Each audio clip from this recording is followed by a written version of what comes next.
What's up, everybody? Welcome to the Kristian Harloff Show.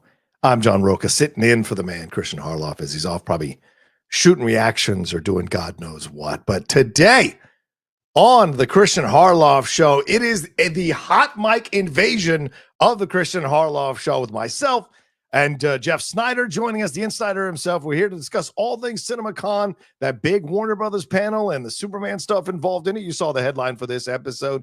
And people are raving about the Superman footage. What does Jeff have to say about it? We break down CinemaCon as a whole. And Jeff might have some tidbits for you all to enjoy. So let's not waste any time here. It is the Kristian Harloff Show, and let's get this thing going. Here we go.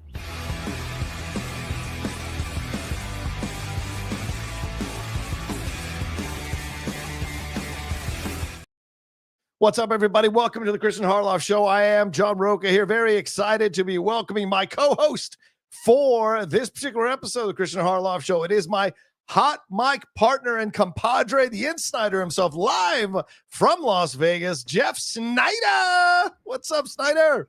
Should I do it, Johnny? Should I do it? Do it. Hello, Johnny boy! Welcome, Jeff. Good to see you, man. You look great. Look at you. You got the white suit on. You got the nice pink color shirt. I respect it. You're in a nice hotel room. It looks white, but it's seersucker. You can see. Oh, is it? Oh, nice. Yeah, because it's hot up there, ain't it? No, it's actually pretty crummy weather. It's pretty chilly here. Oh, all right. Fair point, Bill. Well, you're in a nice hotel room.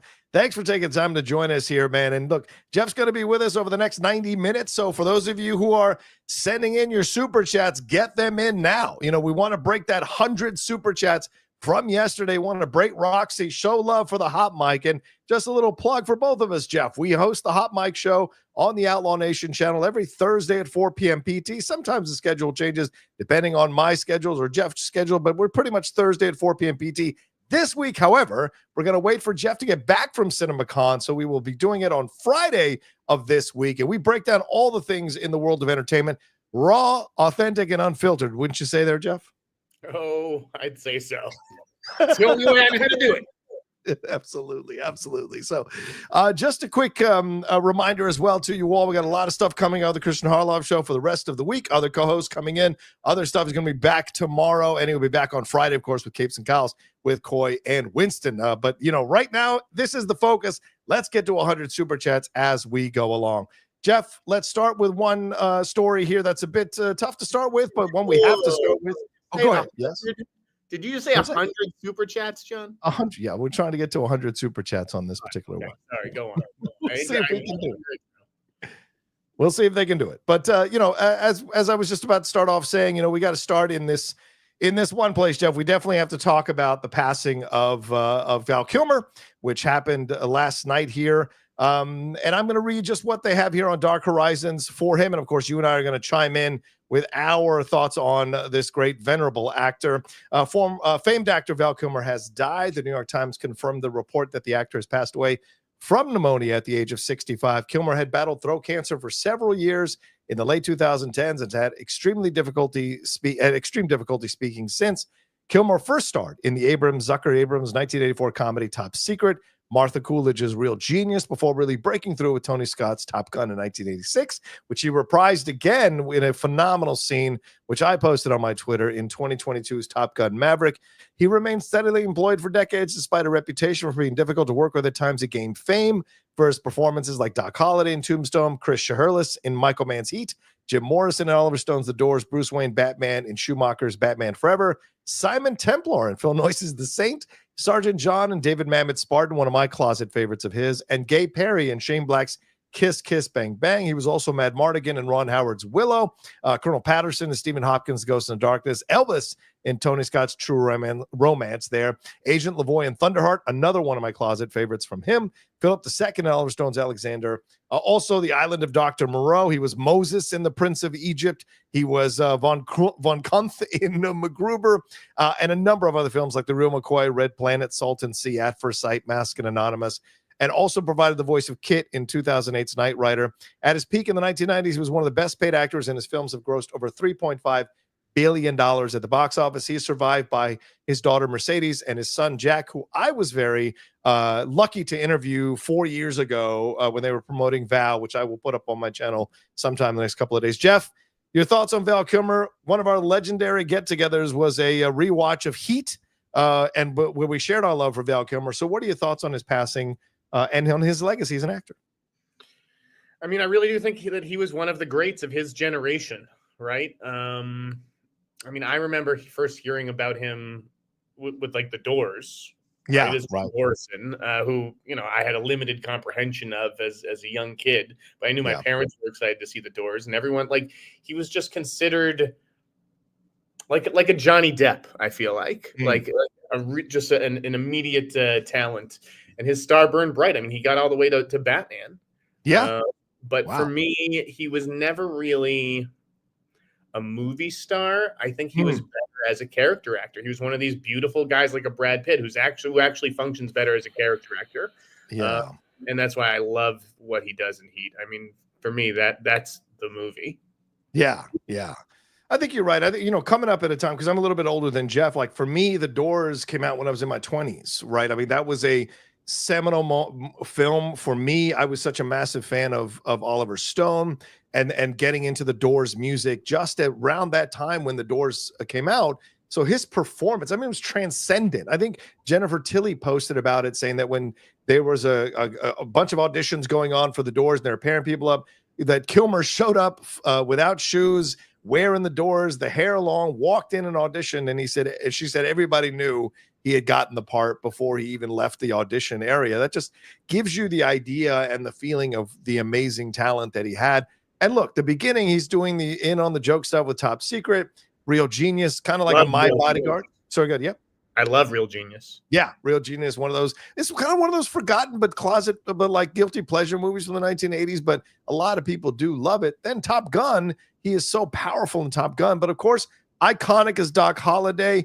And then getting into these smaller films, I think you're right to kind of connect him to this Brad Pitt kind of line of really good-looking actors who are much more suited for character roles. You could even throw Paul Newman in the mix as a beautiful guy, but his instinct was always to play these kind of deeper characters, explore the underbelly. And I thought his work in Spartan, his work in Thunderheart is stuff that people kind of overlook, yet he brings so much to all of his roles, you know. And of course, we know he was the rumors about him being difficult to work with and what have you. And but you know, he was a guy who I think a lot of people respect and enjoy, and was a part of multiple decades of people's film watching.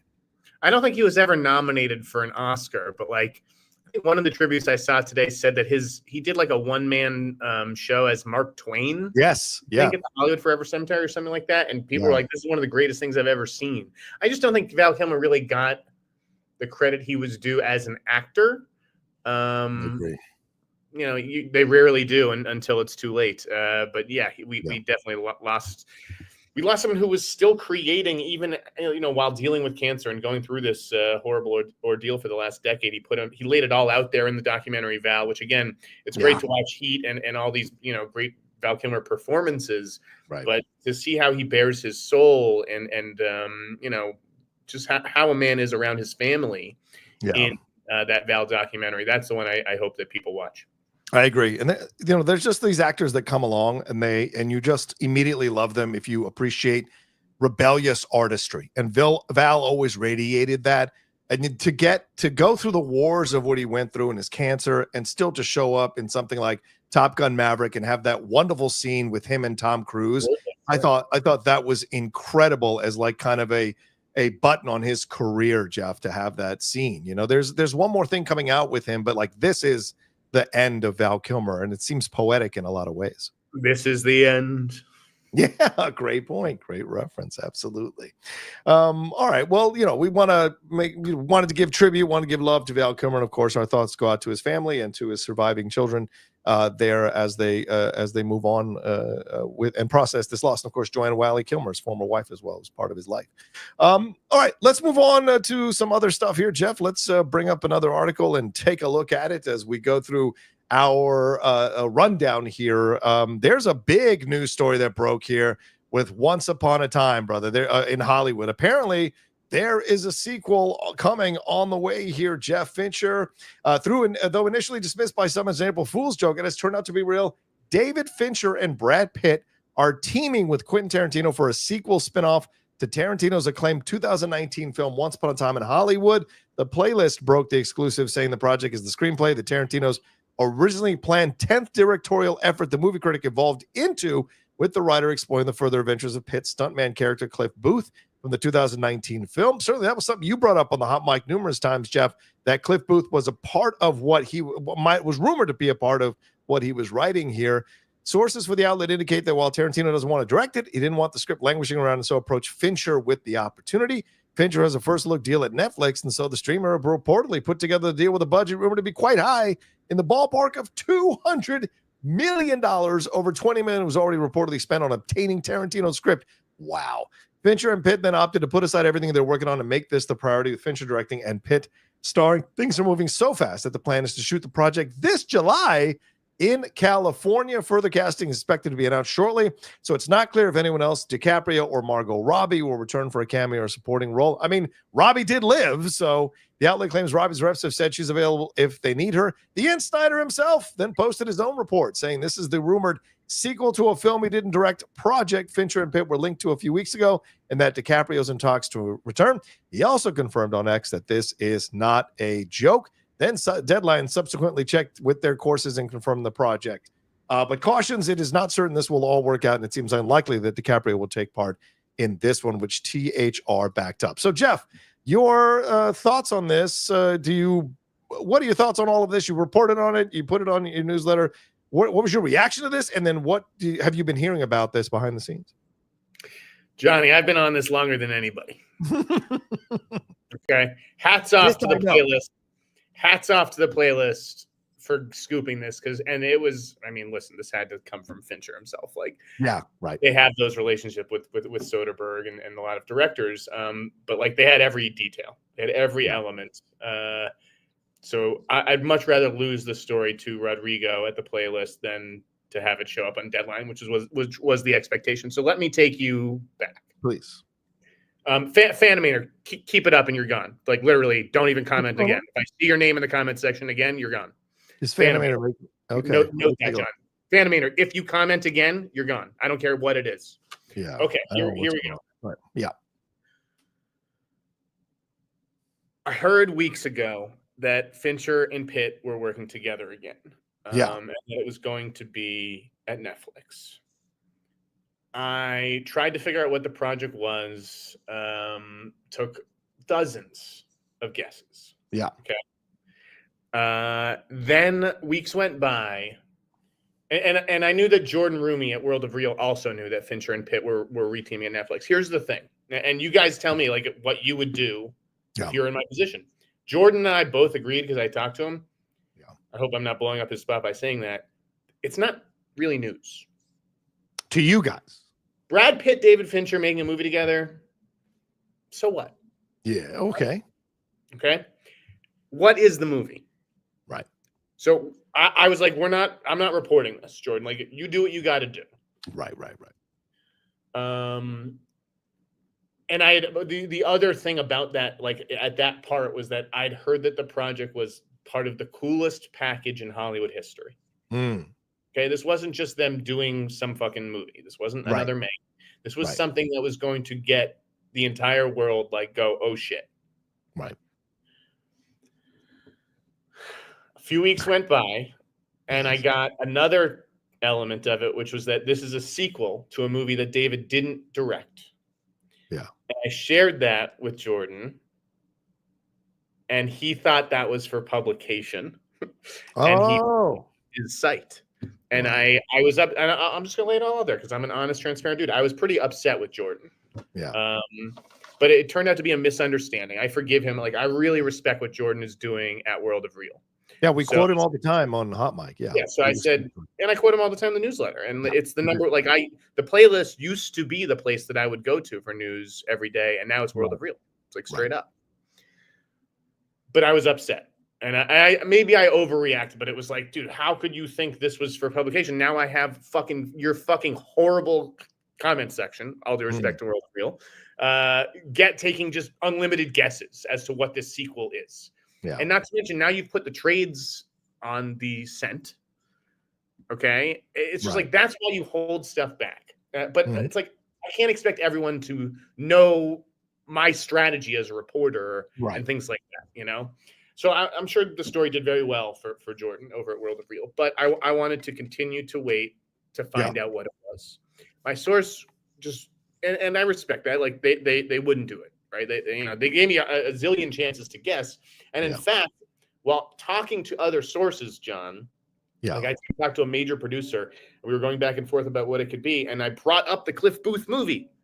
I was like, I wonder if it's the Cliff Booth thing. And then I was like, nah, that seems like a bridge too far. Like, does Quentin even have the rights? And I dismissed it. And for some reason, I didn't go back to the original source and check. I thought I had, and that he had denied, but that wasn't the case. So then this story drops, and I'm like, oh my fucking God. Like, I can't believe it. It was sitting right there for me the whole time. And then I went back to the original source and, got everything. So I don't care what the trades say about unlikely this and doubtful that. Right. Leonardo DiCaprio is in negotiations to be in the movie. Okay. That is where things are today, right now, at this moment. He is in talks to be in the movie. Leonardo DiCaprio doesn't really lower his quote. Now, this is a small role. It's not a starring role, so I'm assuming they would pay him $20 million for this. That's probably what they're paying Pitt. Right.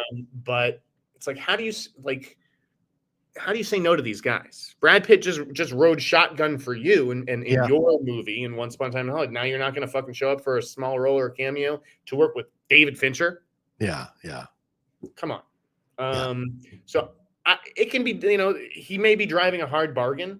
It may also be a fucking negotiating tactic, right? If this movie's going this summer, John. Yeah. What else is supposed to go this summer? A little movie called Evel Knievel.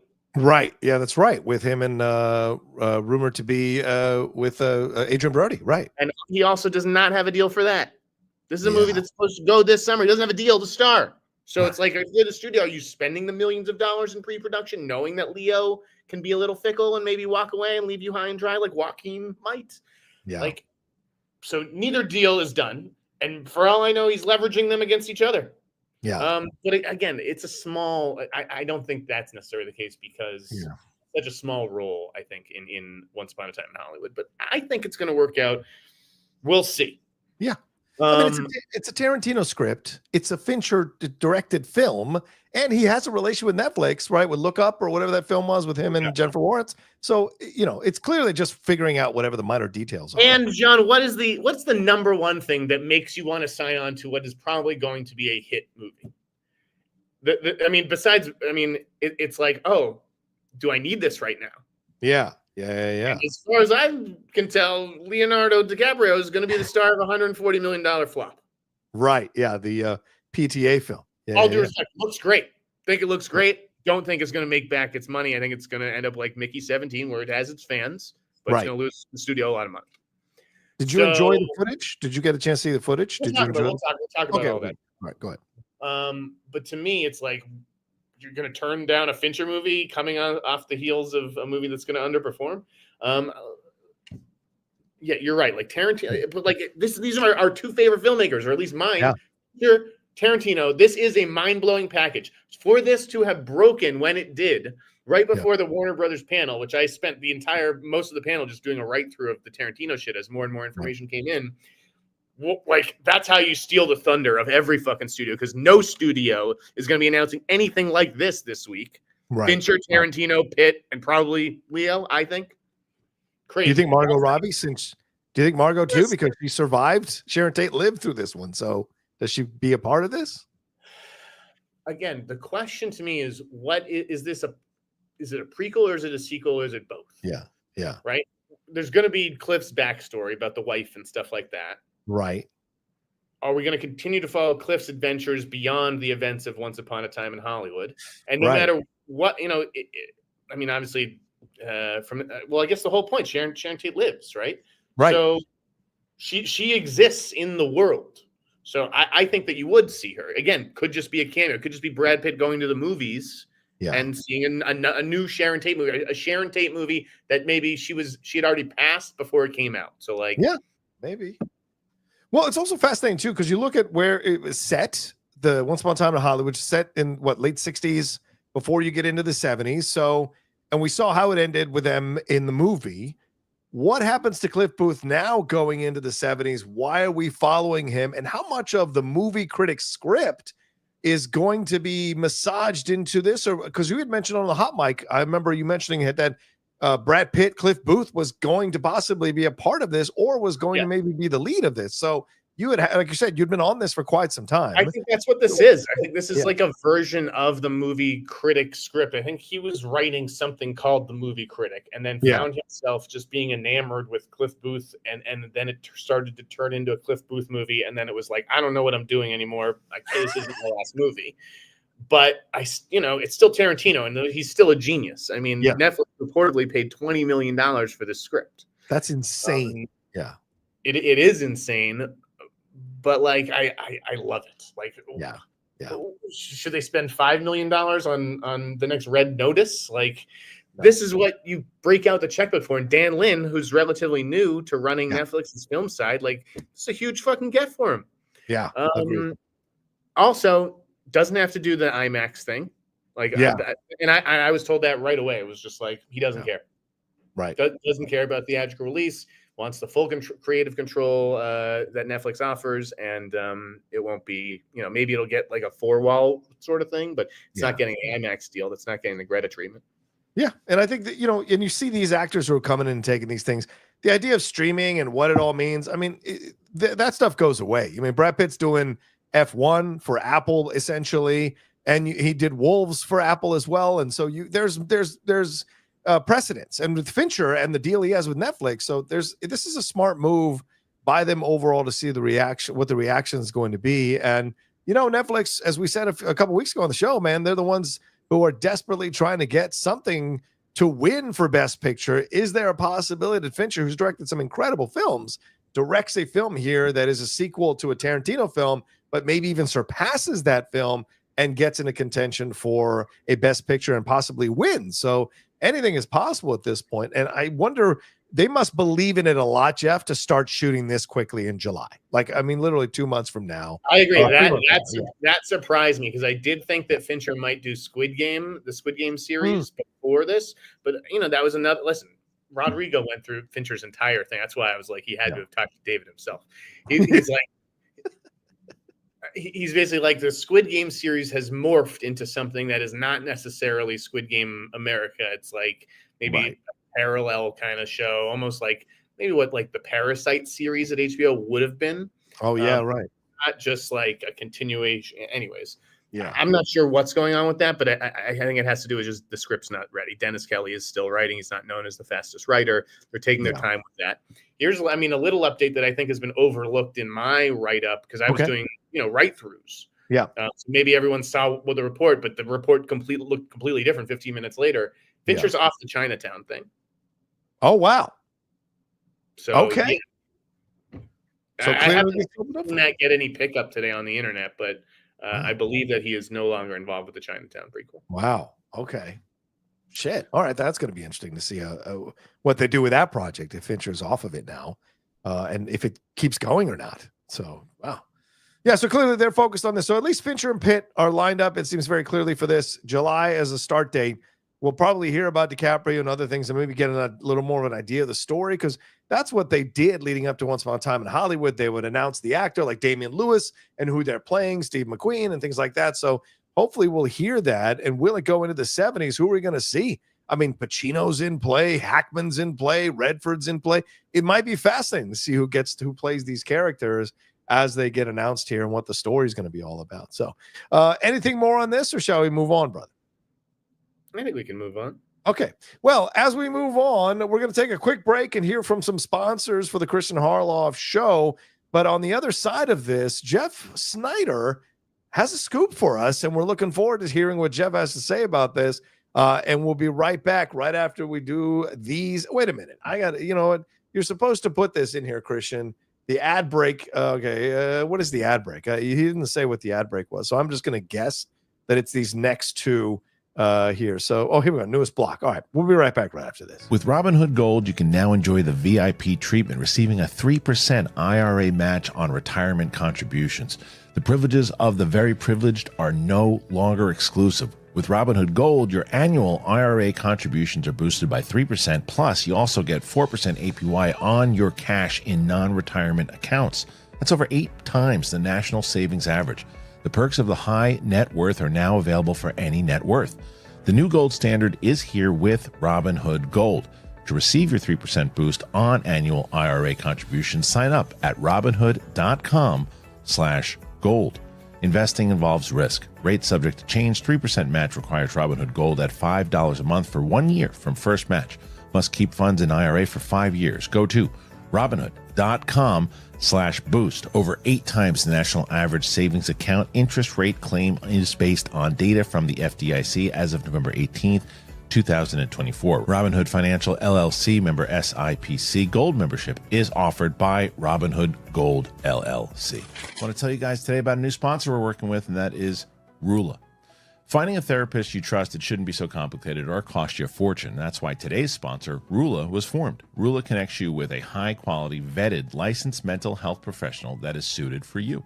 And the best part, they take most major insurance plans. That means instead of paying hundreds out of pocket, you can pay as little as $15 per session. Rula also supports you every step of the way, from finding a therapist to scheduling your sessions to tracking your progress and dealing with insurance. They make it happen. Getting started is very easy. They ask you a few questions about what you're looking for in a therapist, things like your insurance, type of care, preference, and from there, Rula matches you with in-network providers who fit your criteria. You can book your first session and start your journey to better mental health as soon as the next day. Thousands have already trusted Rula to support them on their journey toward improved mental health and overall well-being. Head on over to rula.com/Christian. Get started today. After you sign up, they're going to ask you where you heard about them. You got to support our show and tell them that we sent you. You got to go to Rula, RULA.com/Christian. Take that first step towards better mental health today. You deserve quality care from someone who cares. Rula. There you go. All right, we're back on the Kristian Harloff show. Here I am, John Rocha, one of the co-hosts of the Hot Mic podcast. My co-host sitting over there, the Sneider. Jeff, do you feel like dropping the scoop now, or do you want to wait till we talk through all the Warner Brothers stuff? What's your feeling? Let's do it right now. Boom! All right, let's go. What do you got? Just a little thing. I got this tip from someone I like to call Toxic Avenger. Hey. I'd wear this hat during this little thing. But okay, so tomorrow is the big Disney Fox presentation. Yes. And I know that Predator Badlands is going to be a big part of that presentation, I think. That's the Dan Trachtenberg movie with Elle Fanning. But if you'll recall, there's actually a second Predator movie that is going to be announced or teased tomorrow, I believe. I don't know if we'll get the first. I think we're probably going to get the first trailer, but certainly the title of it. That is the animated Predator movie, right? Supposedly, this involves the Predator like working their way through 3 different kinds of warriors. Like I'll bring up Johnny. There's a report. I think it's on IO9 or Gizmodo. Okay. Jermaine about it. Maybe bring that up. But I can tell you what the title of this movie is, which has not been revealed. So the title of the animated Predator movie, well, I believe is Predator, Killer of Killers. Whoa! I like that title. Animated Predator is titled Predator, Killer of Killers. Interesting. Okay. Avenger! But we've seen this happen. Like John Wick announced an animated film as well. So what do you take? Is this kind of a new angle that they're taking on these franchises to keep them going? Yes. I mean, it's cheap to produce. It's so much cheaper to get Keanu Reeves in a sound booth for an hour or two. It's not as much stress on his body. And it keeps the IP going and it allows them to fill in holes in the mythology. Now, John Wick may be overdoing the whole John Wick story. But for Predator, I actually think this could be pretty cool. This is an interesting outside the box idea. And if you I think I watched the first episode of the Terminator anime, which was neat, but I didn't finish it. Probably because it's like a series. If they're just doing like a movie, I could sit through an anime movie of Terminator, or in this case, Predator. So I like it. Yeah, I like it too. I think it's a smart move, and as we said, keeps the brand going, and people are interested in that kind of thing. And so, who knows how much of it is canon too, or introduce stuff that will be canon live action. Could be interesting with the exploration. So, Killer of Killers. I like that. That's good. All right. Well, let's move on to this Warner Brothers stuff, man. Let's do it. Let's get into this stuff. There's a lot to get into with this Warner Brothers stuff. I will read everything we've got here from Dark Horizons. Warner Brothers Pictures held its CinemaCon presentation tonight with a lot of footage shown and none of it going online. Everything kept for the rooms, or so you think.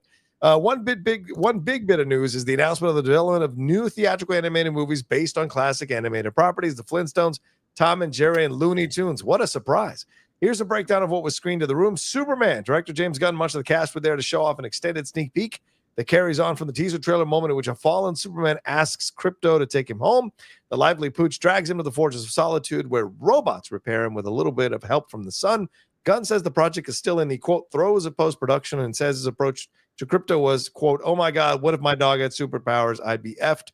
Star David Corenswet said, it's a great honor to play a role that exists so clearly in the public consciousness. Nicholas Hoult, who plays Lex, says of Corenswet filming, I felt like I was witnessing the magic of cinema in first person in real time.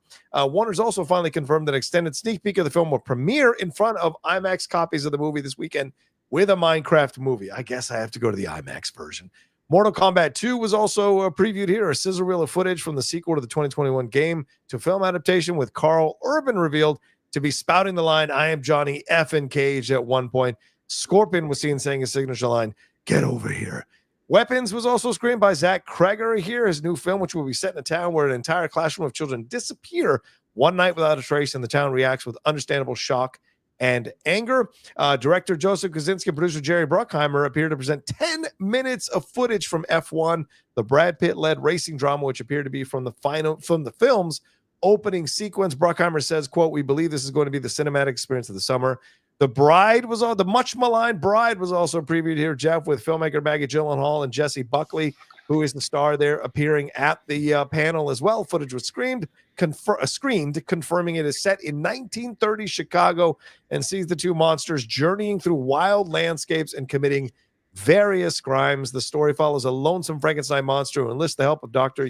Euphronius to create a companion for himself from the remains of a murdered woman. Of course, Christian Bale, Penelope Cruz, Annette Bening, John Mangaro, Julian Hough co-star with Jake Gyllenhaal and Peter Sarsgaard appearing. Final Destination Bloodlines, the first 20 minutes. Oh my God, I'm so mad. The first 20 minutes when the new film was screened, the clip arriving in the wake of the recent trailer, right? That made it the second most watched trailer for a horror movie after it. We see a peanut allergic guy attempting to retrieve a peanut butter cup. I'm going to leave it at that because those are some spoilers.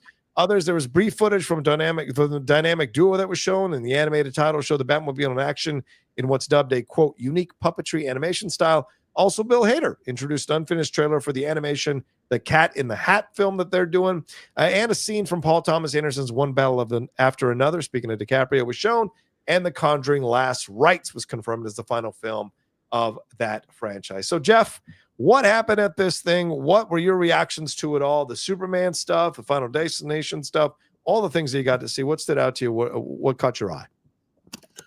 I mean, Final Destination is going to be a huge hit. Yeah, the 20 minutes were good. I mean, I didn't watch all 20 minutes because I was like trying to avoid, like I don't like watching chunks of movies. Right. So I was just writing through Tarantino at that time, but like I couldn't avoid it. Like I'm a gorehound, and there's stuff I'm watching in this movie where I'm just like, wait, what? And I couldn't avert my eyes. It was gnarly, and I think everybody ate it up, and I think it's gonna fucking crush this May. Nice. Those guys are starting to get offers. Stein and Lipovsky. They're being sought for some pretty big IP. Right. Nice. Okay. So definitely keep an eye on those guys. I think that's going to be New Line's big hit. Although I also, New Line's kind of carried it. Like, Weapons, I thought looked amazing. Weapons has some truly frightening imagery. And I know that Kreger had said that the teaser that we saw was sort of especially made for CinemaCon and all that. But I think that one's going to really surprise people in August if they can get people to turn out to like an original horror movie. That could be this year's Longlegs. Wow. Okay. I mean, that was one you've been watching for and had your finger on for quite some time, this whole thing. So, now it's finally has footage. Now it's, on the precipice. I can finally tell you guys like what it's about now, because this is obviously part of the teaser. It's about a first grade class, and Julia Garner is the teacher. Right. And one night in the middle of the night, kids are all over town sleeping in their beds at 2:17 in the morning. They wake up, they walk out the front door, and they disappear. Whoa. Okay. And so everyone's like, where the fuck are our kids? Right. And why is it just the kids in this woman's class? And I won't say anything more than that, but it's like it's an ensemble piece. Right. And the script was really good, and it has some twists and turns like Barbarian did. Wow. Okay. All right. Well, what about the Superman stuff? What stood out to you? What grabbed your attention? Did you like the footage that they showed? Did you like the comments that they made, or was this just a glorified commercial that didn't really do much to get you excited for it past what you've already seen? I mean, a lot of the footage is what we already saw. They're definitely keeping certain things and elements under wraps, which limits what they can do.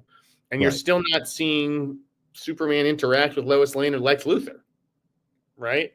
I mean, it's about him and his dog, which here's the thing. Obviously, there are people in that audience that ate it up. Of course. I mean, there was literally there was an awe. Yeah. Aw, the doggy! Look at the doggy! I have to say, I'm just being honest, because I passed along everyone else's fucking reactions, good, bad, ugly, over the last few weeks. Now I've seen it with my own eyes, and I understand them so much better. Okay. Because that sequence where that's in the teaser with Krypto, he's saying, "Home, Krypto, home, take me home." That works in the teaser. Yeah. The extended version of that, I kind of couldn't stand. The dog is just this unruly, poorly behaved dog, and it's just jumping all over him. Yeah. Right. It's so happy to see him, but he's injured, so it's jumping on him. He's oh, and it's played for a laugh. Yeah. Yeah. That's the thing. I get the fucking tone issues now, where it's is this too jokey? Are we going too far in an effort to have heart? Even he gets to the Fortress of Solitude and he's talking to the Superman robots or whatever, and he's just always kind and always nice, which is a little boring, by the way, for a hero. And they're just you don't even have to be nice to it. We don't care. We have no feelings. We're robots. It's just the kind of humor that doesn't work for me. Right. Right.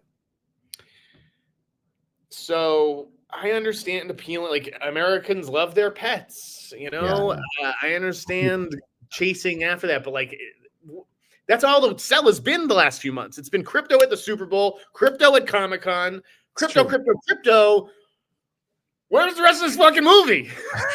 What else do you have besides this dog? So I gave the Superman footage the lowest grade of any thing. Wow. It was a B, and even the presentation went on forever. Okay, I would write something 15, 20 minutes, look up, it's still going on. These people are still talking about these characters not everyone in the crowd hasn't done this 3 times in the past decade. We know who fucking these characters are. You don't need to explain how much they meant to us in an effort to, whatever. Come on. Right. And one text I got from a producer afterward was that Superman footage was a snooze, and that Superman guy that they got, Corenswet, needs some media training. He was just vanilla and boring. At least Nick Hoult, granted, this is his first big thing, right? Right. There are people who just pop immediately. Nick Hoult has been doing this since he was a kid. Brosnahan, has a charming personality. Yeah. I didn't see it. Okay. Do you mean in the footage and on stage? No, I mean in person. I'm not saying. Okay. He looks like a good Superman. Okay. He does. Okay. I'm not saying anything about a Superman performance. I think he'll be good. Yeah. On stage, I didn't feel this guy's the next major movie star. Is there a Brandon Routh energy to him, where Brandon wasn't quite when he first became Superman 2005? It wasn't around being, you're being the embodiment of kindness and goodness. Yeah. I don't know. Is that interesting to people? Again, and I appreciate what Gunn is going after here and chasing that feeling. And Right. like James said, I think audiences are ready to believe in Superman again. But this is a country that elected Lex Luthor. Yeah, it's a fair point. So I don't know if the country is really looking to sing Kumbaya and embrace kindness and goodness, or if they're looking to have Lex rule the world. Well, I don't know. How did he come off? Did you get footage without Superman? Is there footage of Lex, footage of Lois Lane, Jimmy Olsen, anything in there? Or was it all just Krypto and Superman? Again, I was working on some of the Tarantino stuff. Like I watched it obviously when Superman came on. I was like, okay, Jeff, you gotta pay attention. I don't recall any of that stuff. It was they're not getting into like Mr. Terrific or any of that stuff, any of the fantastical like big villains, fire breathing dragons and weird purple. I don't fucking know what's going on, man. Interesting. Okay. That's what you remember. That is the takeaway from the footage is Krypto. And to me, that's not a great sign. Okay. That's fair. That's fair. Look, some of you are coming after Jeff. I see it, but that's Jeff's opinion. Respect after what? Yeah, well, they were saying like, negative Nancy. But look, Jeff was in the room. You guys weren't. Jeff's delivering his opinion and his thoughts on this. There are other people who came out of that room are glowing about that footage. So we're allowed to have all these different opinions about a piece of footage that none of us who are commenting were in the effing room for. So, create space for other stuff. What about F1, man? What about those 10 minutes of F1? Does that look like it's going to be no? Okay. Talk to me. Didn't watch it. That was one where it's like, they said like, we are showing the first 10 minutes of the movie. And I put in my headphones, listen to music and type. Jamie because you don't want to see footage. Yeah, Jamie Williams is here with me, and for the Insnider, which is exciting that we got a second credential at CinemaCon. Nice. And so he watched the footage and he was like, "Oh yeah, this is meat and potatoes. Like this is going to be a hit." Him playing a blue collar hero. I've heard great things internally about F1. They're very confident in that. Nice. All right. Now, what about The Bride? Did you see any of that footage? I thought The Bride looked super cool. Like, again, okay, not my fucking money. You want to burn $90-100 million on it? Be my guest. I would not have done that as an executive, having seen The Lost Daughter, which cost $5 million at Netflix. But budget aside, I thought it looked super cool. Okay, all right. In a way, it is what I imagined Joker 2 would be. Ooh. And obviously, we didn't get that vision that I had in my head. Right. But yeah, this looks like the Joker sequel we all wanted in a way. Interesting. It's very artistically shot. I thought it was very cool, the visuals, to Maggie's credit. And yeah, Jesse Buckley and Bale, like it's pretty violent. Like there's a scene with like Bale like bashing somebody's head in. So it's like almost, I don't know, like a little NBK vibe. Interesting. Okay. All right. Now, what about anything on Final Destination? You said 20 minutes, you skipped the kills. Anything else, though? Do you have the sense that this is a good installment and this will bring the franchise back into prominence? I like the premise too, where it's like, you were supposed to die and you didn't, and now death is mad that you exist and mad that your whole bloodline exists. Right. And all these generations. Here's one thing I will semi-spoil. It's not really a spoiler, obviously, but remember the teaser? Yeah. The tattoo shit, right? Yeah. And then he lands in the fire. Yes. That guy lives. Oh. We saw his death scene, which I won't spoil, but I'm like, isn't that the guy from the teaser? Or I don't know. Wait, so apparently he survives that horrific ordeal with the fire. I guess. I don't know. Well, maybe that scene you saw is from earlier in the movie, and then he dies. No, I saw his death scene. Another death scene. So it's like, does he die twice in the movie? He must be an important character in the film if he escapes death in the movie where he's supposed to die until he does die. So, all right, fascinating stuff. Yeah, I don't know, but I was like, this is the same actor. So yeah, beats me. Anything on the Cat in the Hat? Anything about the One Battle After Another? Anything that stood out to you on that you enjoyed? And I think One Battle After Another looks fucking really good. Really? But I can also see where it's just like, I don't think this is going to make $300 million like the way they need it to.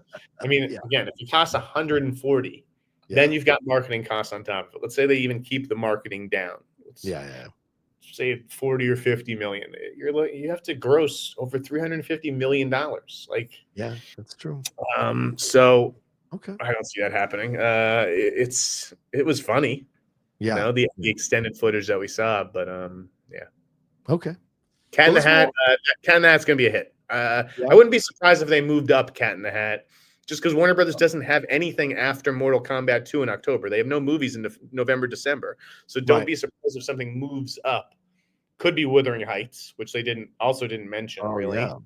Right. But Cat in the Hat could be an interesting Christmas play. I don't know if everybody just wants to steer clear of Avatar. Yeah. Oh, that's a good point. Yeah.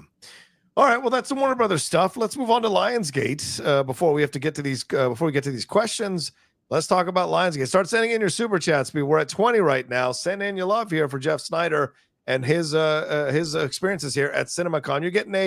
You're getting a eyewitness reaction to all the stuff that has been shown at CinemaCon here so far. Lionsgate held its CinemaCon presentations this morning in Las Vegas, yesterday morning in Las Vegas, and with it came some updates. They went beyond the various bits of news about the John Wick franchise. We saw a Now You See Me 3, a third film in the Magician Heist movie franchise, is undergoing a title change and will now be called Now You See Me, Now You Don't. Oh, my God. When it opens in cinemas on November 14th, the film, the studio confirmed that a fourth entry in the franchise is apparently in the works. I have not seen any of these movies. So 4 of them? Jesus. The film will bring back Jesse Eisenberg, Woody Harrelson, Dave Franco, Isla Fisher, Morgan Freeman, and Justice Smith, Dominic Sess, Ariana Greenblatt, and Rosamund Pike will be joining them. Michael, one key surprise was the lack of anything. I want to hear what Jeff has to say about this. The lack of anything related to Antoine Fuqua's Michael, which is the Michael Jackson biopic. The title was barely mentioned. The film showed no publicity material. And that marks a contrast from last year when the first look at the footage was shown while the film was still in production. Reports emerged earlier this year indicating the third act of the movie may have had some legal issues around it. The project is currently scheduled to hit cinemas on October 3rd, but many in the industry seem pretty sure it'll be delayed to 2026, which you talked about in your newsletter, your most recent newsletter, Jeff. Hunger Games Sunrise on the Reaping, the official video showing off the logo for the new prequel, Hunger Games, was released and has since gone online. In addition, it was announced that acclaimed scribe Billy Ray from Captain Phillips and Shattered Glass, one of my favorite films, is writing the script. The new film is set 24 years before the events of the original and follows the younger version of Woody Harrelson's Hamish Abernathy, who won the 50th Hunger Games, the only District 12 victor until Katniss Everdeen. No casting is set for the film. Also, The Long Walk was previewed. A September 12th release date has been set for the film adaptation of Stephen King's The Long Walk. I saw a lot of people talking about this online, with Mark Hamill starring as the film's villain and Francis Lawrence directing, Judy Greer, Cooper Hoffman, David Johnson, Charlie Plummer, Ben Wang, Garrett Waring, Roman Griffin Davis, and Joshua Ojic co-star. The story follows 100 teenage boys who embark on an annual walking competition. They have to maintain a speed above 4 miles per hour, slow down and get a warning, slow down 3 times in an hour, and get shot, with the winner being the last one walking. So this is Battle Royale with walking, basically. All right, so Jeff, your thoughts on the Lionsgate panel? What stood out to you? What impressed you? What were your thoughts coming out of it? I thought it was a pretty good panel, right? Considering the stuff that Lionsgate has to work with. It's a lot of John Wick. It's a lot of John Wick. I mean, this is their foundational pillar, man. Yeah. They're going all in on Wick. So, yeah, I mean, here's the other thing with Ballerina. This, because obviously, like, that's what they led with. Right. Yes. Ana de Armas is not the Ana de Armas of 2 years ago. That's a problem. What do you mean by that? Ana de Armas was the hot young thing 2 years ago, or whatever. Yeah. And I think that this movie's been sitting on a shelf too long in post. They've spent too long trying to fix it.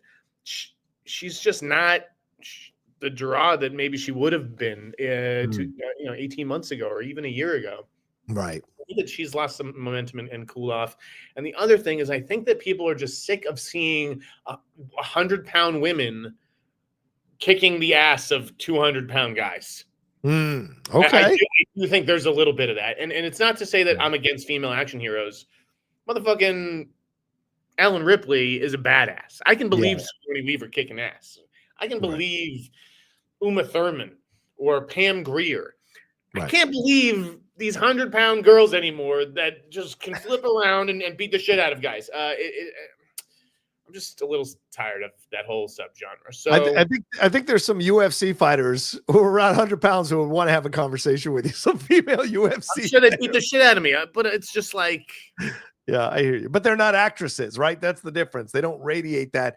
You're saying it's not believable to see Anna radiating that ability overall. It's that. It's also like, it's almost like they don't trust her to have her own movie because they got to bring back John Wick. They got to have John Wick in here. Yeah. It seems a little risky. Again, I don't know what they've spent on it, but I'm sure they've spent too much. Oh yeah, if they had to reshoot basically the whole film, they've essentially spent too much. And I think you're right. It's not an accident that they brought John Wick, they brought Keanu Reeves to be a bigger part of the movie, because I don't think he was that big of a part of the movie initially, and now these reshoots made him a bigger part of the film. What do you think about the Donnie Yen spinoff? Does that make sense to you? No. Okay. Who cares? This is a supporting character in a franchise. He doesn't need his own movie. It's like giving Mac from Speed his own movie. The Adventures of Mac. What are we doing here? No, I don't really see it. Again, it depends what the budget is, and who, will Keanu Reeves pop up in the fucking Kane movie too? I would imagine so, since they're such good friends. Yeah. It's a lot. Okay. Well, what else? Anything else on the? Are you a Now You See Me 3 person? No. What about? Oh, let's talk. I like the Now You See Me movies, but like, we're announcing. I get that these have to be like. Listen, I had a breakfast this morning, like I said, and we talked about it. This is all just like a game, right? It's a game between studios and theater owners and the press. Why are we announcing a fourth Now You See Me movie until we see how this one does? Right. Is there a fan base that's that strong for it? Yeah, exactly. It's just supposed to be a sign of confidence, right? It's like, we think we got the goods, and so we're making another one. Whether they've got the goods or not, they just have to pretend like they do. I got it's no different than like yesterday, a little slip of the tongue with James Gunn being like, I think he said he's just in like autopilot mode, so he thought he was at Comic-Con. He's like, I love being here at Comic-Con with everybody, and everyone's like, this is CinemaCon, bro. He's like, oh yeah, CinemaCon is always way better than Comic-Con. He's gonna say Comic-Con's way better than CinemaCon if he's in front of that audience. I think James Gunn has just become one of these Hollywood types who's gonna, tell you what you want to hear and whatever. Right. The stuff that excited me from Lionsgate was the long walk, which is a lot of people talking about this. Talk about that. Yeah. Dude, that's hardcore. I mean, it's just, you take a bunch of young guys, you say you got to walk 3 miles per hour. There's no finish line. Last one standing gets to live. Yeah. You get injured. You're dragging your foot along. I mean, there was some really cool imagery, and the idea of Mark Hamill as the villain, I thought was great. I mean, I thought he looked really cool. He reminded me, if you've ever seen the Stanford Prison Experiment with Michael Anderson, those aviator shades, just imagine growing up to be Mark Hamill. So I really like that Stephen King thing, and that's from Francis Lawrence, who's doing the next Hunger Games. Right. And then Housemaid was like their big thing. Okay. That's the Sydney Sweeney, Amanda Seyfried, Brandon Sklenar thing based on the huge book trilogy, and that's their Christmas Day release this year. Right. And I think that's going to work. That was a really effective trailer. Looked creepy as fuck. It looked big too. Yeah. I mean, shout out to Sydney. She's EPing that one as well. So this is a young woman who is taking control of her career very clearly from the beginning, following that Margot Robbie blueprint and Reese Witherspoon blueprint as well. So, but what about the Michael Jackson stuff, man? Are you surprised that there wasn't any footage? Are you surprised that it was barely mentioned? And I think you wrote in your newsletter, this one is going to get pushed to 2026. What are your thoughts on this? I mean, yes, there's a lot going on with Michael. I wrote in January that this movie might be split into two. I didn't know if that was like because they have a 4-hour cut or because they're trying to get this movie out this fall. Yeah. It's not all done, so it's like, let's just release half of it. Obviously, you've read all about the third act problems, like the legal problems, where they filmed the whole third act, and then they were like, wait a second, we can't even tell this story because we signed an agreement in the early 90s that the lawyers completely missed. Right. So, you know, I heard all kinds of rumors this week. The movie's being shelved. No, it's not. They're going to cut a concert movie out of it. You know. Whoa. You know, we'll see. But the 2-part thing, I think it makes sense given that it's Lionsgate. They've done it before, right, with one of the Hunger Games books. Yes. But it spoke volumes. It spoke volumes that they didn't mention it yesterday. And you have to. Like, if the movie's actually coming out in October, John, you have to start selling it now. Of course. Maybe the movie is finished by October, but you can't, you know, you need to months and months of selling. Like, this is $1 billion movie. You're not trying to rush that out. So that's why I ran the story this morning. I'm just like, conceivably, there's no fucking way that this movie makes its tape. Especially if you're talking that nonsense that it's going to be it could make $3 billion, right? And so it's like you've got to start previewing it now. Yeah, exactly. But it could be $1 billion. This is a big deal for Lionsgate. You can't fuck around. Just wait until everything's good to go and release it the right way. Like, don't rush it. Yeah, smart. Anything else? Oh, so what about CinemaCon overall up to this point? Obviously, you and I are going to have a much more bigger overall conversation about on the hot mic on Friday about your experience in CinemaCon, but because we got still 3 or 4 more panels to come that we're going to cover on Friday. What are your thoughts so far at the CinemaCon? Does this feel like, you know, this is a positive one, or does this feel a little like kind of in the middle right now? What are your thoughts? I mean, it's somewhere in the middle. So here's the thing. Warner Brothers really kept the focus on this year, right? They didn't talk about Dune. They didn't talk about that David Robert Mitchell movie with Dan Hathaway and Ewan McGregor. They didn't talk about Wuthering Heights. They really kind of kept the focus on this year, probably because Mike and Pam know they're gone. They're not going to be around to release those fucking movies, right? Right. The problem is that they're just like, I need news. I need news in my presentations. Lionsgate did a good job with the news. Sony ended with the Beatles, right? That is fucking. That's a moment. That's a moment. Yep. And we can save the Sony stuff if you want. We'll on Friday, because we've done a lot on CinemaCon already. But like, those are the things that tell me is this a good week? And so hopefully we'll get more of those. I mean, obviously Paramount has a relationship with Tom Cruise and Mission Impossible coming. Universal's panel is always it's going to be a big one this afternoon. They have Spielberg, the Daniels, Nolan. They have so many big filmmakers. So it's hard to say right now. It's like a BB plus for me. Okay, all right. Still not bad. B plus is still a good grade. That's not the best grade. I like the stuff that I saw for sure. Yeah. All right. Well, there you go. That's our CinemaCon recap. Before we get into questions, though, Jeff, I want to make sure we promote all our stuff. There's over 1,100 people watching us right now. Please let people know where they can subscribe to hear your takes on everything and your coverage daily from CinemaCon this week. TheInSnyder.com. Thank you guys so much. Again, I can't tell you how much I appreciate it. I put myself on a limb, right? And just had faith that people would keep me afloat. And you've answered the call, and I've tried to answer it for you. So thank you. Yeah, there you go. And of course, Jeff and I host the Hot Mic on the Outlaw Nation channel, youtube.com/John Rocha Says. We do it every Thursday at 4 p.m. PT. But of course, this week will be on Friday. So look for us on our social media, him at the Insnyder, me at the Rocha Says, for our announcement of what time we're going to do the show on Friday. And we'll have a full-on CinemaCon recap on everything and talk about it. Might be a supersized show. We'll see. But just look for that coming up on Friday. And of course, subscribe to the Outlaw Nation. Subscribe to this channel as well. Leave your comments down below and hit the like button as well on this channel. All right, let's move on to these questions, Jeff. Let's get through them because I know we only have limited time with you. So Max Law says, when does Jeff think WB will start promoting Zach Cregger's weapons? How was the teaser? I think you talked about the teaser. So Jeff, when do you think they'll start promoting it? I'm sorry. Repeat the question. I got a weird email from Gmail. Okay, the weapons thing. Sorry. When do I think they'll start promoting it? Very soon. I mean, it comes out in August. So probably next week. Perfect. All right. Ewok says, gonna miss Val. He was always excellent, even in his lesser known roles like Thunderheart, Spartan, and the voice of Moses in The Prince of Egypt. One of my favorite films from him as well, Prince of Egypt. Yeah, absolutely.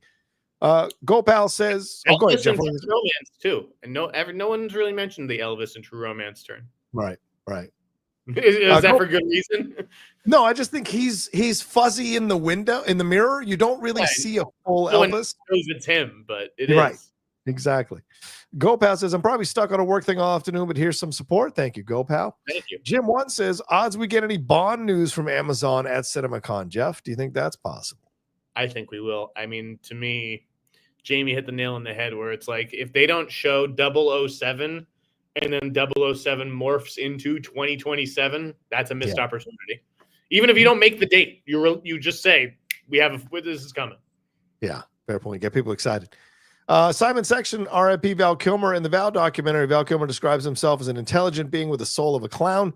He passed away yesterday on April 1st, so I guess Mark Twain put a word in God's ear. Oh, great point, Simon. That's a really nice sentiment, Simon. Absolutely. RJ McCready says both Chris Gore and Robert Meyer Burnett's sources say Superman is great. Fingers crossed. I trust both their sources as they've not been wrong often.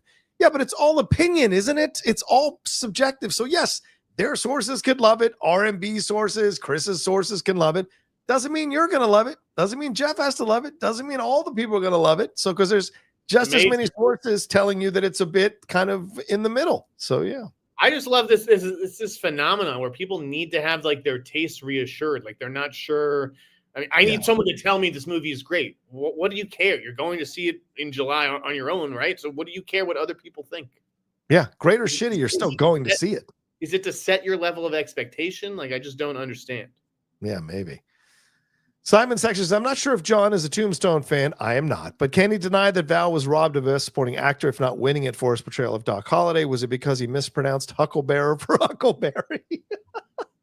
Look, I'm not a Tombstone fan because I think that's McDonald's Western. That's like a fast food Western. I think Dana Delaney is horribly miscast, and there's some cheesy moments with Kurt Russell. Why?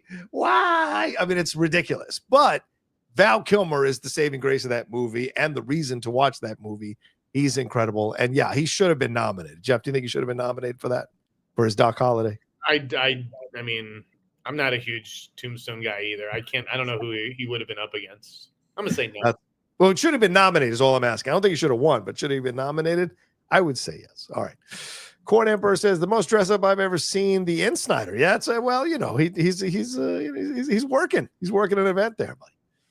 Simon Section, Sneider, a word in your ear. Your best Roxy has seen it, but John and Kristian have not. Righteous Gems last episode showed way too much Walter and his Goggins water skiing. What the F? Roxy's reply was balls. I just want to eat my hot dog. Hello.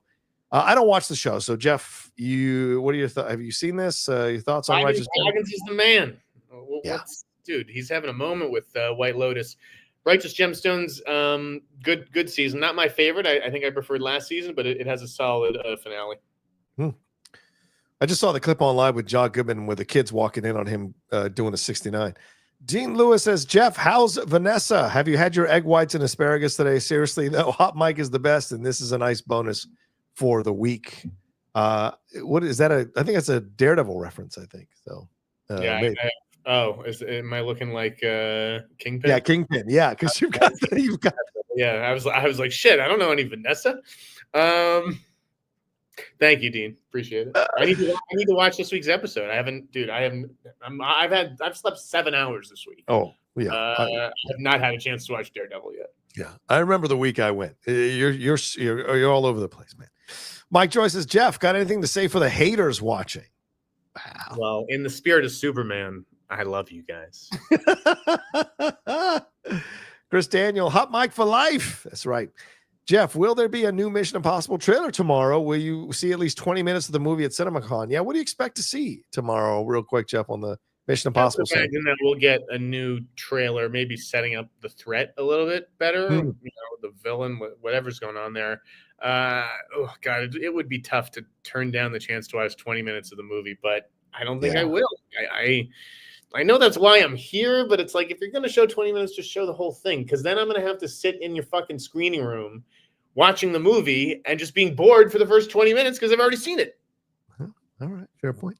Tom Hanks says, following the Kool-Aid movie in the studio is a cash grab like Minecraft a bad thing if your target is kids? What makes something a cash grab? What makes something a cash grab or bad, good or bad, I guess is what I mean, Hollywood is just another term for cash grab. Like that is the point of the town. What do you mean? If we're not grabbing cash, what are we doing? No one's making your movie if you're not trying to grab cash. Minecraft, it's a movie for kids. I think kids are going to really like it. I know a lot of kids who are really excited about it. I don't equate Minecraft like the Kool-Aid movie, which is born out of a certain cynicism on that show. Yeah, I'll be watching Minecraft in IMAX tomorrow, but man, it's going to be a rough watch. Bobby Jackson, next time I watch Top Gun Maverick, the Iceman scene will hit different. Yeah, that's very true, Bobby. Good to see you, brother, man. Jeff, what's been your favorite thing you've seen at Comic-Con so far, or CinemaCon so far? Sorry, James Gunn slipped there. What's your favorite thing so far, Jeff? Can you say? I mean, I think Weapons looks really. Okay. I think Weapons is the one I'm going to get behind.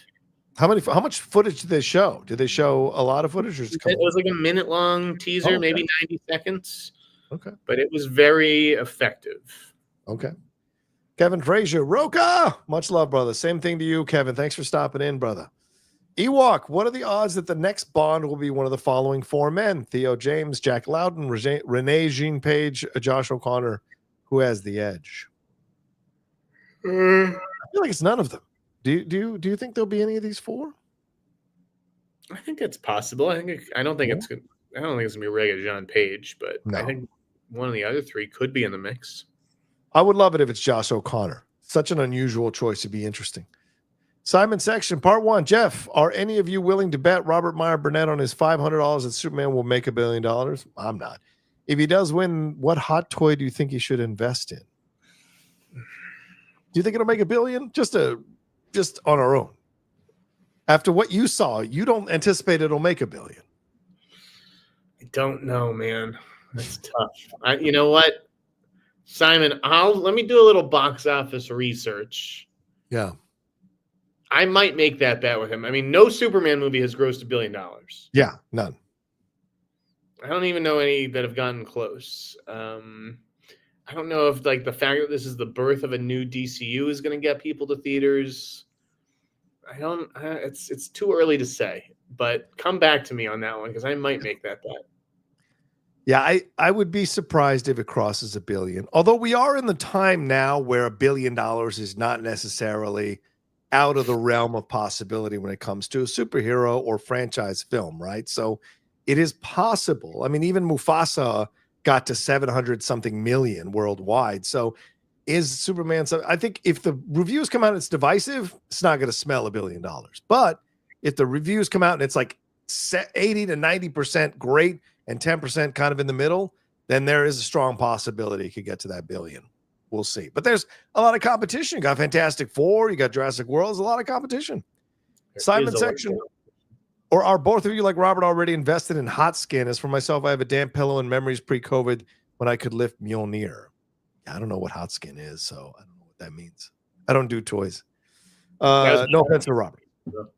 Say it again. That was my nickname in high school, Hot Skin. Okay.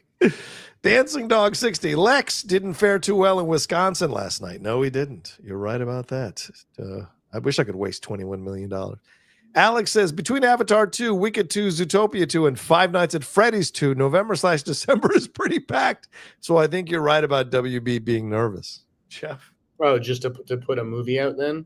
Yeah. I mean, yeah. There's tentpoles throughout the year. If you have your own tentpole, you don't need to worry about it. I don't think I'd put Zootopia and Five Nights at Freddy's at the Avatar Wicked level, but I get the point that Alex. Zootopia is going to be pretty big. I mean, you think Five Nights at Freddy's isn't going to, come close to those grosses, but in terms of a profit, it might be in a similar ballpark. Fair point. Ewok says, if Zelda is out on March 26, 2027, when might we start hearing some casting news? I'm guessing it will have a lengthy, effects-heavy post-production schedule, so filming can't be too far away, right, Jeff? No, it can't. Yeah, you're hearing stuff, aren't you? I think Zelda will be, probably this summer, and obviously we're going to get some announcements about. I just had it and I brain farted. Oh, Hunger Games. Right. Wizalante, DC seems like a lost cause. So much confusion / lack of info on major DC characters like Wonder Woman or Batman, and skipping Comic-Con 2. No Vision yet? Definitely taking a little bit longer than expected. We'll see. But I'm with you where it's like, how are we focusing on Sergeant Rock and Clayface when you don't have Wonder Woman nailed down and Batman seems to be a huge fucking question mark? Yeah. It's weird too, because I mean, there's so many spoilers that were released this week on that Superman movie, Jeff. People just don't care. They're just releasing entire plot points, entire sections. This is what happens when, again, because people have no scruples. Yeah. But this is what happens when you test. Mm. Who, like, what? Are you vetting the people who are coming to your tests? Yeah. No, there's no vetting. It's some outside company, and everyone. I mean, anyone who's like interested in seeing a test screening of Superman's probably like obsessively reading about it on the internet, and they want to contribute to that conversation somehow. Which that's certainly where some of my reports come from. But they've just been a little too liberal in screening it, which I think is going to come back to bite them in the ass. Or maybe they just don't care. Maybe they're going to give up that Jor-El cameo in the marketing. Who knows? Yeah, at this point they have to, because I think Homie mentioned Krypto and mentioned Pocket Universes. James Gunn did in presenting Superman, which was what popped out in those spoilers. Dancing Dog Universes, Hot Dancing Dog 60. Jeff, any word on the Street Fighter project? No, that's no. Mm-mm. Okay. Willante, off topic. Why so negative on the WWE, Rocha? Just ask. I'm not negative on WWE. I'm negative on the Cena turn. I'm not negative on Roman Reigns, Punk, and Rollins leading a main eventing. And I'm looking forward to Rhea, Io, and Bianca, even though that was not a good match the other night. Smash that like button, folks. Smash that like button. Let's hit 500 likes. Let's go. If Cliff Booth is a sequel, I hope they show Bruce Lee some respect. The man was an absolute legend. Enter the Dragon was a 70s blockbuster. R.I.P. People are still hung up on that scene, Jeff. It was in his mind. It was not real. It was in his mind. And so that's what he thought happened with his fight with Bruce Lee. And like all of us, we always visualize ourselves better than we actually are when we remember memories of this stuff. Well, why are people still holding on to this? Bruce Lee can get his own biopic. I hope so. One day. Jackson Williams, Jeff, was Gunn wrong to shoot down your Clayface scoop? What if Harry Potter is in contention? Also, the VFX scoop of yours he shot down could be true. I mean, the VFX scoop was right. Yeah. Don't worry about that. That was right. I didn't have a Clayface scoop. I said that Daniel Radcliffe was in the mix, or one of two names that I'd heard for Clayface. Yeah. Did that not happen? He was one of two names I heard. That's why I reported it. It's not. Is that a scoop? Listen, when James Gunn casts Clayface, I guess we'll see. But again, every name I've heard is a guy who looks just like fucking Daniel Radcliffe. So yeah. And I love when people try to give the creatives these creatives get pissed. I have connections. I have friends who work in the business, and I know two very well-known filmmakers who got removed from a massive franchise. They told him on a boat ride that the scoopers get stuff so correct. It's just stuff changes eventually. And so it looks like they got stuff wrong. And the creatives are forced to come out and tell them that they're not right about this or that. So don't believe all the creatives all the time. Speaking of which, John, I seem to recall being murdered by the internet back in September when I reported something about Beyond the Spider-Verse. Mm-hmm. A movie that just got a 2027 release date, but don't worry, everything's going great. This was a movie that was supposed to come out last year. Yeah, last year. It's coming out 3 years later, and you're telling me we didn't throw anything out? Yeah. Okay. Yeah. You guys can believe who you want to believe. I'm not out to get anybody. I don't stand to benefit from talking shit. I just pass along what I hear. I've been doing this a long fucking time. I've been doing this longer than these guys have been making movies. So some of them for sure. Yeah. Believe who you want to believe. That's it. Miguel Zion says, hey, y'all, the great John Rocha and the great Jeff Sneider. But Mr. Rocha, you said on Monday that you will give us at least one or two X-Men reports today. No, I did not. With Jeff here, can you all give one each? Always tuning in. No, I never said that. Never said that. No, someone asked me to, and I was joking that we would talk about X-Men, but I don't think there's anything to report, Jeff. Yeah. So, it's going to be a while. Joey Pedras, do you think Looney Tunes ever has a chance of becoming IP again, or is that time long gone? A big IP again, or is that time long gone? I mean, they announced the Looney Tunes thing at the Warner Brothers panel, but it almost seems like in passing. Joey, let me spell it out for you. It's long gone. And I know that everyone, because I'd heard that that from one source that they maybe were looking to sell the Looney Tunes franchise. And then they went ahead and announced a Looney Tunes movie yesterday. It wasn't one of the 5 movies that they greenlit. They made that clear. 5 movies that they greenlit, and Looney Tunes isn't one of them. So how big a priority is it really? Yeah. We'll see. Yeah, we'll see. A shit ton of movies from Warner Brothers Pictures Animation yesterday. I just think like kids have their own Looney Tunes these days. They don't want to fucking watch Bugs Bunny and Daffy. That's not what they watch. That's not what my nieces watch. If I were to put that shit right now, they'd look at me like I had 3 heads. Dollhouse or Mermaid Magic or fucking Bluey or any of this other shit. It's just not. It's not their generation. Yeah, they're like, where's the other stuff? I am Too Fly Cam says, love your work, Jeff. You have me really nervous about Superman now. Is Michael in any danger of not releasing Scrapped? Can't wait for the hot mic Friday, fellas. No, someone had told me that it was potentially delayed indefinitely or going to be shelved, but I've heard that that's not the case. They've spent too much money. They've come too far. And Jafar Jackson's said to be fucking amazing. He said to be amazing as Michael Jackson. So I don't think that it is in any danger of being scrapped. As for why I have you nervous about Superman, don't be nervous. You trust your own eyeballs. If you think Superman looks good, there's no reason to be nervous. I'm just telling you what I saw. And I see the movies through very different eyes than most of the public, right? Yeah. I have very different opinions. Oh, if Jeff Sneider liked this movie, it must suck. If Jeff Sneider hated the movie, it must be great. That's basically what I hear every day on Twitter. If you want to see if your taste aligns with mine, you just go on the insnider.blogspot.com and you've got the last decade of movie rankings, and you can see, is this guy an asshole or do I align with him? Yeah, fair point. Alan Smithy says, John and Jeff on Harloff. Holy mother of God. Anyway, watched the first 3 episodes of the studio last night and loved it. They're doing some fancy camera work there, and the director cameos are gold. What do you guys think? Yeah, Jeff, I think we both finished it. So we give a general idea of our thoughts on it. What are your thoughts on it? Okay, well, actually, I'm curious now that you finished it. Like, I thought it starts out great. Mm-hmm. Right? I think it starts out hilarious. The show is frighteningly accurate. Yes. In terms of just how it approaches the industry. But to me, it tails off in the second half.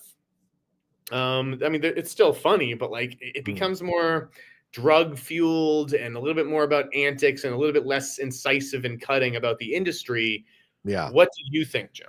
I actually was thinking about you as I was watching the last few episodes, and I like those last few episodes. I think I come at it from a different place. Do you know what I'm saying? Like, I've been at those award shows. So there's that one episode that has to deal with award shows that I thought worked really well. And yes, the drug part of it all I thought was, for me, was very funny, having been in some of those situations. So for me, it doesn't tail off a little bit, but I think you're right in that it doesn't dive into the studio aspect of it all as strongly in the second half as it does in the first half.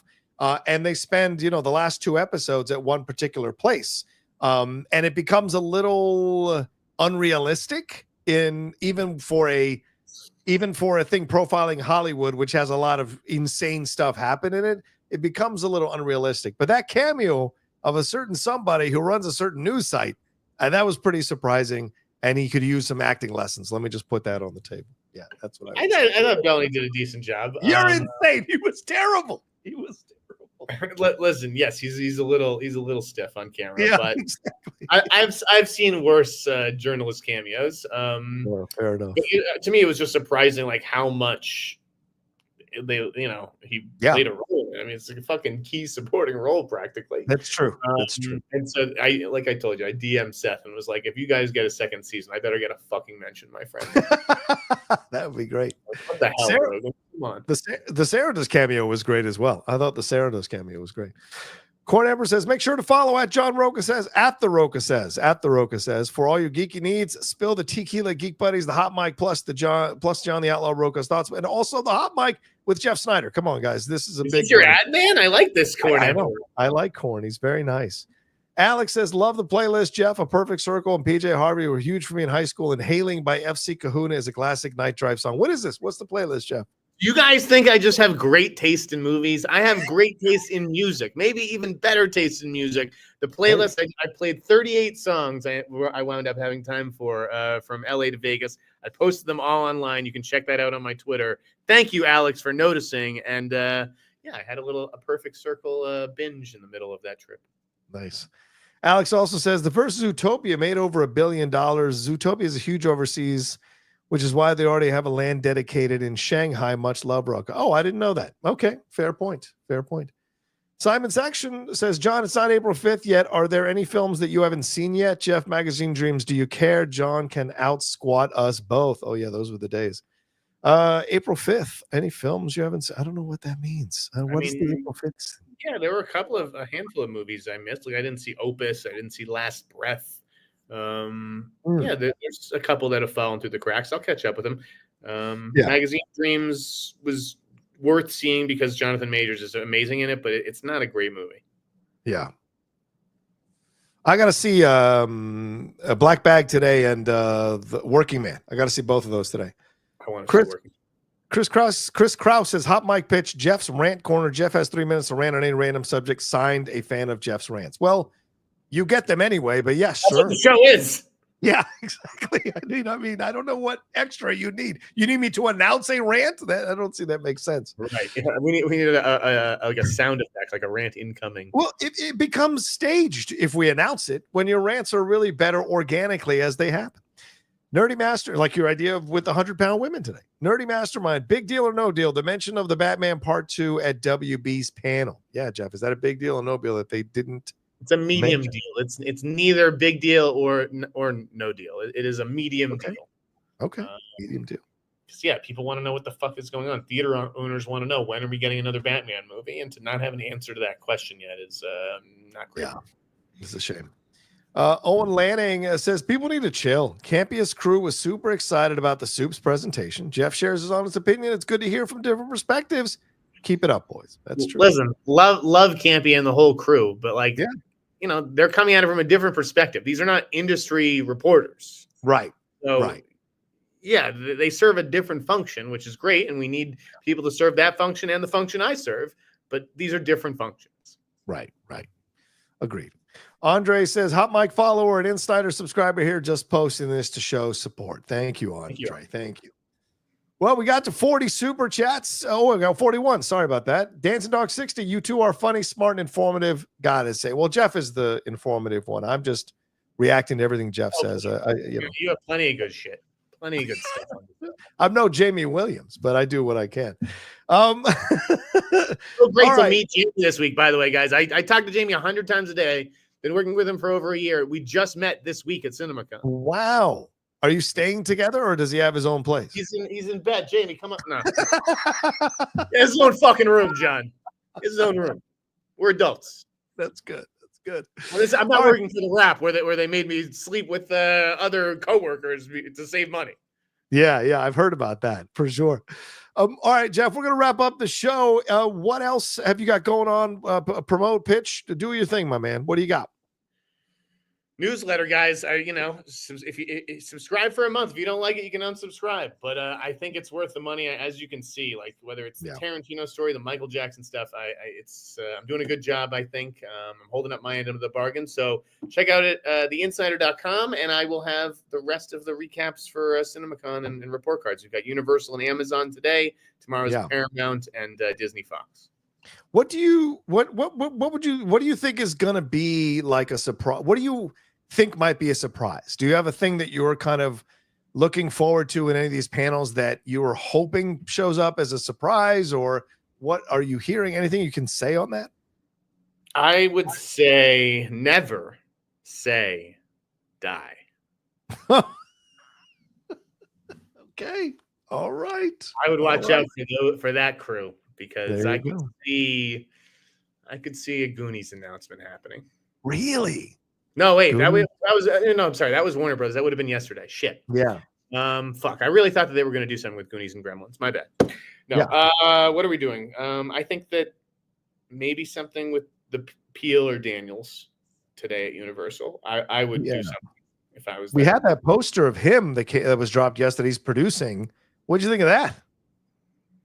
Oh, him. I think that's a great poster. I mean, it's a cool script. It's an interesting idea. I'm very curious to see how that performs. So yes, I guess I just tipped. I do think that the Goonies is more active than they're letting on potentially. But anyways, they didn't go into any development stuff at the Warner Bros. Panel, which again was disappointing that there was no like Dune announcement or whatever. Let me think what else. Amazon, Paramount. Paramount. Okay, the thing about Paramount, I think that you need to say, hey, we are still in business with the King. We still have Tom Cruise. This may be the final reckoning, but Tom Cruise will return in Top Gun 3. Oh, you think they'll have Top Gun 3? I do think that there will be a date announcement for Top Gun 3. I would 2028. Bro, especially after the passing of Val Kilmer, the timing wouldn't be more perfect. I mean, couldn't be more perfect. I did not take that into account. The timing may, if anything, cancel that announcement. The time they may be like, we're not going to talk about Top Gun anymore because of this just happened, and maybe it's disrespectful. I don't know. No, I think weird timing. I think the other way. I think what they'll say is like, Val Kilmer delivered such a wonderful performance, iconic performance as a franchise he loved coming back to be a part of, and we love it too, and we know you all loved it, and Val was such a huge part of it. So we are continuing the Top Gun franchise with a third installment. I think people would lose their minds, because people loved him in that. I do think that's how Paramount, what they need to do. I wouldn't expect anything to happen with Star Trek just because Will Ellison is in place to make a move on Star Trek, and it's all about what he wants. Paramount, it would have been great if they could have announced that Evel Knievel movie and say we got Leo, but the deal's not done. Like, I don't know if they're hustling to get it done by tomorrow, but it sounds like it's not going to be part of the presentation. Good point. All right, we should let Jeff go. He's got a lot of things to do. He's got appointments. He's got people to meet. He's got presentations to witness. And of course, as we said, Jeff and I will be live on the Hot Mic on Friday. Time to be announced in the next couple of days to let you all know when we're doing it. But please tune in on the Outlaw Nation channel there, youtube.com/John Rocha Says, and follow Jeff at the Insnider. Thanks, Jeff. We'll say goodbye to you now. Take care, brother. Have a good time. Thank you. Take care. Bye. Peace. All right, there was Jeff. Wait, how do I go to a solo? There we go. All right, that was Jeff hanging out with us today, giving us his CinemaCon points of views, his thoughts on the Warner Brothers breakdown and their presentation of Superman and what have you. And of course, jumping into all the panels he got a chance to be a part of. And yes, some of you wanted more reaction from the footage, I'm sure, but Jeff doesn't watch those things. I know a lot of people don't watch trailers, don't watch a lot of the footage because they don't want to have things ruined for them, but he was able to give us some good insight and good input good insight and good analysis into what we got there from those different panels. And Jeff's always plugged in, man. As much research as I do, I'm always a few steps behind Jeff because Jeff's having these meetings, talking to producers, talking to executives. I've seen him work at CinemaCon.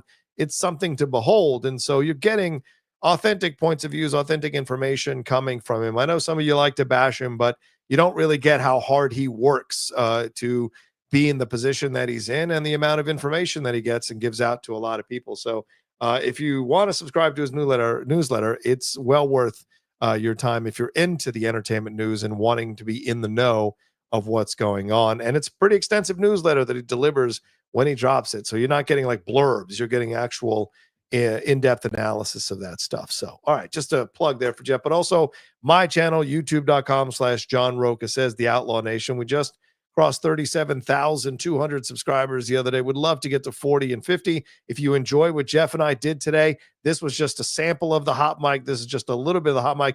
There's much more cussing on the Hot Mic. This was much more back and forth between Jeff and I battling over things on the Hot Mic, but this was a nice sample of what you get. So if you enjoyed it, you've heard about it, you haven't tried it out, I can't encourage you enough to head on over to the Outlaw Nation channel and try it out. We're also available in podcast form. The Hot Mic is its own podcast feed, so if you just want to listen to the Hot Mic and our previous episodes, you can do so as well, wherever you download podcasts. But this is the Kristian Harloff Show. This is the Kristian Harloff channel. Remember, the Kristian has all these reactions going on. He's got show tomorrow. I think Steph and Mike are on tomorrow. Then he's got Coy and Winston on Friday for Capes and Cows. They'll be breaking down, I'm sure, a lot of the Superman stuff and other superhero things that have popped up over there. So make sure you subscribe to the channel. Make sure you hit a like on this video. Make sure you leave comments to everything that we talked about here down below as well. And let Kristian know what you thought about the show today. I'm sure he'd love to hear what your thoughts were about seeing the hot mic and what you thought about us together as a duo on this particular show. So remember to patronize the people who sponsor the Kristian Harloff show. You heard those ads in the middle there. Make sure you use the code. You know, the way to keep the show really well supported is to also support the sponsors that sponsor the show and use the code so they keep coming back to sponsor the show throughout. I think that's everything. Thank you so much for joining me. Take care of yourselves. Be well. Kristian will be back tomorrow, and I'll talk to you next time with another brand new episode of the Kristian Harloff Show here on the Kristian Harloff channel. Peace. Take care.